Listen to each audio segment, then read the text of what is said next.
ole hei Pathian khongoi na te Pathian a in ngeta ama chu ring la ama na ti vekang ti chu enga ma mang ang su engkima ti zong zong kha voin nu chu atakin dal pan min mu ti le ta ro pui ka tia ka nuk po ani a chan chu ni kar ma sa chung kha ni thum chung ka buaya mintes na sangin mintes sa medical certificate sarkarin hotel dei tu te zong zong medical certificate ti tur an tia chunga chuan kamang angani ka zon vena ni sia kanin saltam mo tam lo mo kan zon na kan le bar zon na ni san piang le chauh te kan siam ve a ti hian savek te kan siama achang le nimbu tui te kan sor le no pa chu tian chuan a san ten kan han ti ve a tu ta chuan setana hi a chak kho mai ka tia katan hian a thik tham hi ka lo ni ve ta ni ti hi a ti chiang thein ka hria tun sunday kalta nimin nisari zun kha ka sermon tu an ya ko shana tu da chuan tharau thial him lalpan soi turin min pe a chu ka soi do na wangin setana thik tham ani niang chu test chi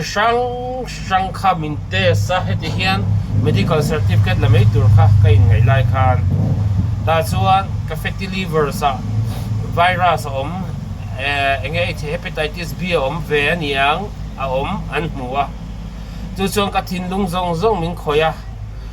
hepatitis B ani chuan ele barzia hong thei to lo tur kania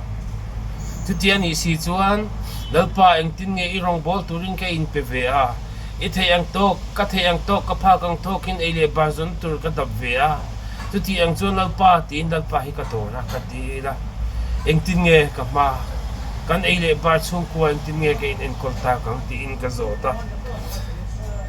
je chuan ni thum chung ka boy ani ti chuan voin ni a chuan hei tu kin zinga thotan ni zinga lo ni a door po in hong lo mai la ti room khopin ngai na kan ya mi te lau kan ni to do na mi te ei tur siam tur kan ni ke ma ni awangin mi ten ei tur atanga nat na shi thalo an lo ka yang ti ha ka taw ni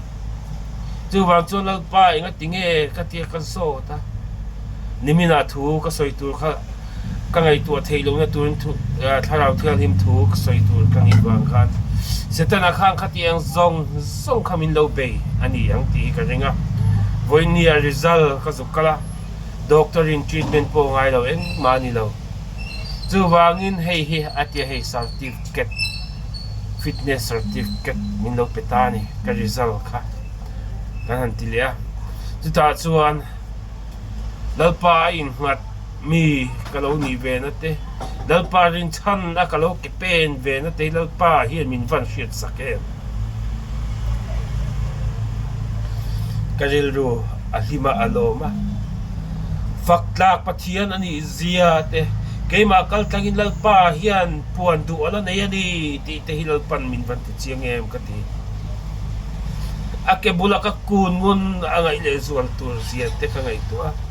voin ni a hen ama ka in ha da sang te ama a ka the ang kap ti ve na telal pan ke klinga min lo pom ve sakta a